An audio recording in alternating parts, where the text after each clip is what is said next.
Let's be honest. Most of us start complaining the second the temperature drops below freezing. You're walking to your car, the wind hits your face, and suddenly -10 degrees feels like the end of the world. We've all seen those news reports about record-breaking polar vortexes or extreme winter campers trying to survive a night in the wild, but even they have high-tech gear and portable heaters. Now, I want you to strip all of that away. Imagine it's 30,000 years ago. You're in the middle of the last glacial maximum, and the thermometer, if it even existed, would be screaming at -40 degrees. The air is so sharp it literally freezes the moisture in your nose the moment you inhale.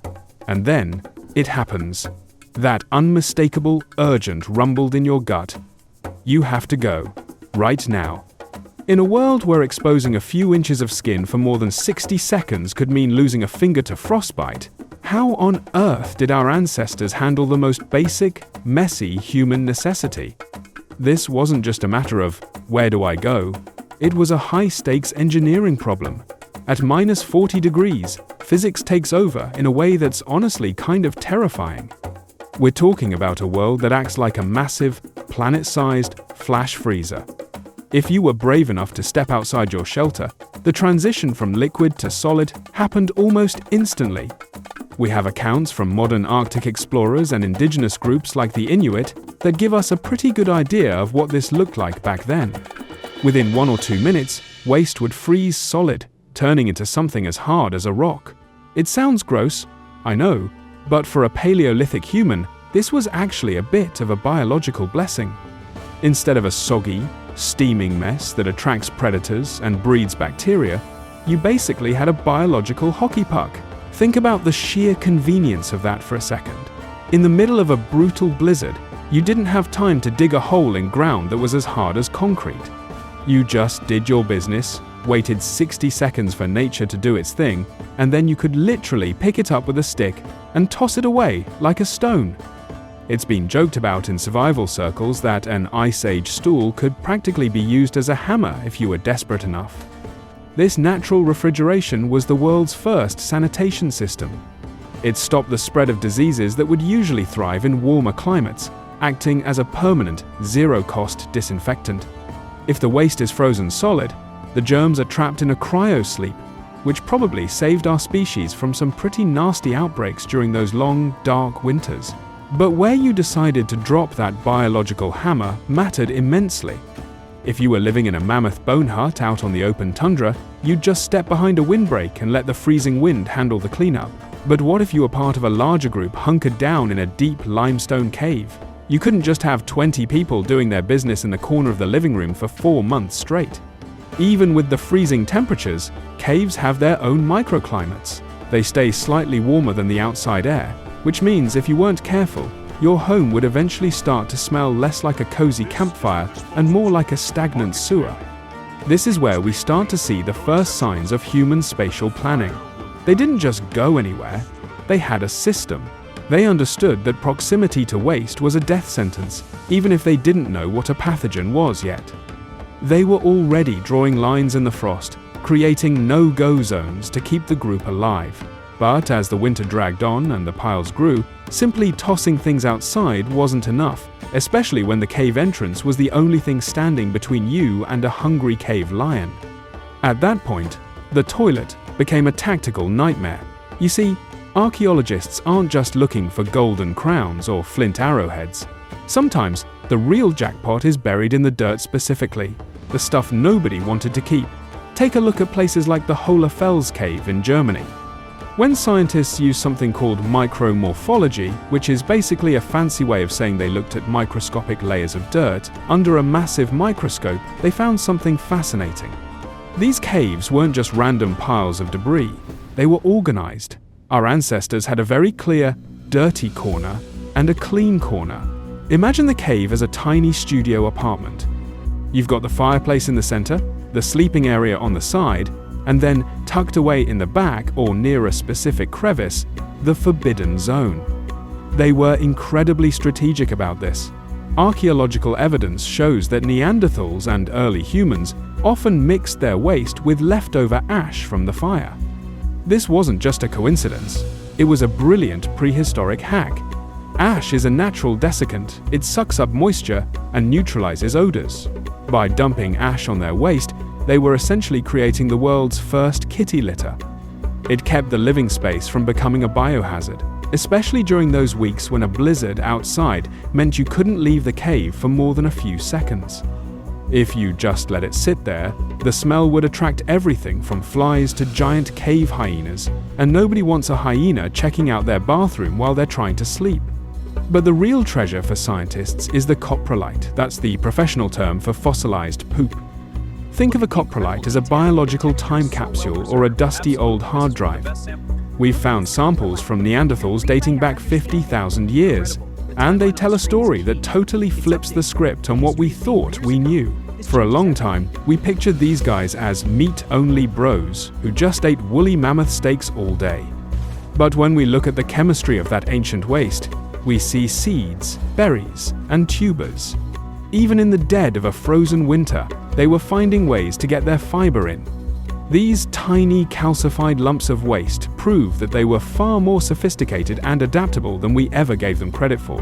However, just because they had a designated spot doesn't mean it was a permanent fixture. During the day, when the sun hit its peak and the temperature warmed up to maybe -20, someone had the lucky job of clearing out the frozen debris. Since everything was a solid frozen block thanks to the -40-degree nights, they could just scoop up the ash-covered waste and toss it out of the cave entrance. It was like taking out the trash, except the trash was a frozen brick of biological data. They kept their homes remarkably clean considering the circumstances. But even if you've got a system for where to put it and how to throw it out, there's still one massive, uncomfortable problem that every human throughout history has had to face. Once the deed is done, you still have to deal with the cleanup. And in a world of ice and rock, that was a whole different kind of torture. Imagine you're there, huddled in the freezing wind, and the main event is over. Now comes the part we all take for granted today, the cleanup. In a modern world of triple-ply quilted toilet paper, the reality of the Ice Age is enough to make anyone wince. There were no wet wipes, no soft tissues, and definitely no bidets. So, what did you reach for? Most of the time, the answer was whatever nature happened to provide within arm's reach, which usually meant a handful of dried moss, a smooth stone, or a clump of frozen grass. Moss was basically the gold standard back then. It's surprisingly absorbent, and if you find the right kind, it's almost like a prehistoric sponge. But in the middle of a -40-degree winter, even moss becomes as brittle as glass. This is where things got really invigorating. When the moss was frozen or buried under 3 feet of drift, many people turned to the most abundant resource available: snow. Now, if you've ever touched a piece of ice to your bare skin for more than 5 seconds, you know it stings. Using snow as a wipe was a high-stakes gamble. It was incredibly effective at cleaning and actually acted as a mild natural antiseptic, but it also came with the very real risk of flash freezing your most sensitive parts. It's a literal ice burn that could lead to skin damage or infections if you weren't careful. We see this same struggle in more recent history with the Inuit and other Arctic indigenous groups who lived in conditions very similar to the original Ice Age. They had perfected the art of the snow wipe over thousands of years. The trick was to use the soft, powdery snow, not the crusty, jagged ice, and to be quick, really quick. The goal was to get clean without letting your body heat melt the snow into water, because if that water refroze on your skin while you were walking back to the shelter, you were in for a world of misery. It was a brutal, daily reminder that even the simplest act of hygiene was a tactical battle against the elements. But even with all this natural toilet paper, life wasn't exactly sterile. When we look back at those coprolites, our fossilized time capsules, scientists find some pretty grim stowaways. Even in the deep freeze of the Ice Age, humans were often crawling with parasites. We found evidence of pinworms and roundworms that lived inside our ancestors' guts tens of thousands of years ago. Imagine being a hunter-gatherer, already struggling to find enough calories in a frozen wasteland, while a colony of worms is stealing your nutrients from the inside. One bad piece of undercooked mammoth meat or a poorly cleaned hand could lead to a bout of diarrhea that, in -40-degree weather, was often a death sentence. You'd lose fluids, you'd lose body heat, and you'd lose the energy to keep up with the tribe. So, you're clean or as clean as a handful of snow can get you, and you've survived the parasites for another day. But as the sun dips below the horizon and the wind begins to howl, a new problem emerges. You aren't alone out here. You're part of a tribe, a small group of maybe 20 or 30 people living in a very cramped, shared space. And in a world where every movement is tracked by something bigger and hungrier than you, where you chose to go private wasn't just about modesty, it was about staying off the menu. Living in a tight-knit tribe of 20 or 30 people sounds cozy until you realize that privacy was a luxury that basically didn't exist. In a world where your survival depended on never being truly alone, finding a moment to yourself was like trying to find a signal in the middle of the ocean. You're constantly surrounded by family, hunters, and crying toddlers, all packed into a space the size of a modern living room. So, when nature called, you had a very awkward choice to make.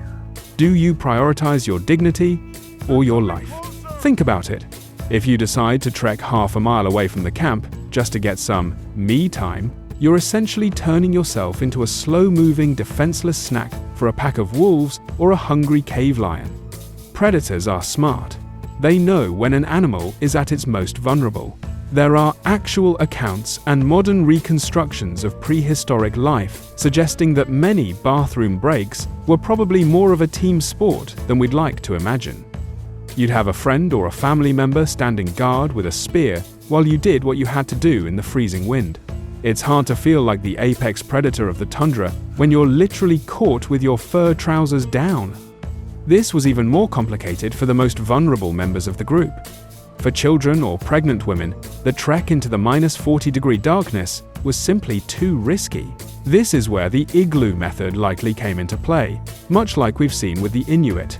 In many Arctic cultures, they used a small bucket or a designated corner of the shelter for the night, which would then be emptied or buried in the snow the next morning. It wasn't about being messy. It was about the cold, hard logic of survival. When the wind is screaming outside and the temperature is low enough to shatter bone, the social awkwardness of a bucket in the corner starts to seem like a very small price to pay. But there was also a deeply spiritual side to this that we often overlook. To many indigenous groups whose lifestyles mirror these ancient ways, waste isn't just trash. It's something you return to the earth. There's a certain respect involved. You don't just leave it anywhere. You bury it, you cover it, and you move on, ensuring that the land stays clean for the animals you hunt and the spirits you believe in. Our ancestors weren't just surviving, they were navigating a complex web of social rules and environmental respect, even in their most private moments. Yet, despite the predators, the freezing wind, and the lack of 4-ply paper, these people didn't just endure, they thrived. They found a way to manage the impossible, and in doing so, they left behind a blueprint for human resilience.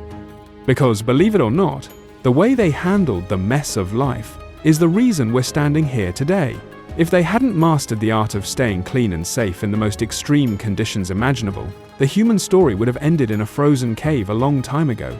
Everything they learned, every freezing walk into the dark, and every clever use of ash or snow was a stepping stone toward the world we know now.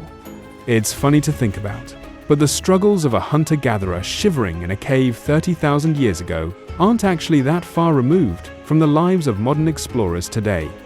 If you talk to a scientist stationed in Antarctica or a soldier training for Arctic warfare, they'll tell you that the toilet situation is still one of the biggest logistical headaches they face.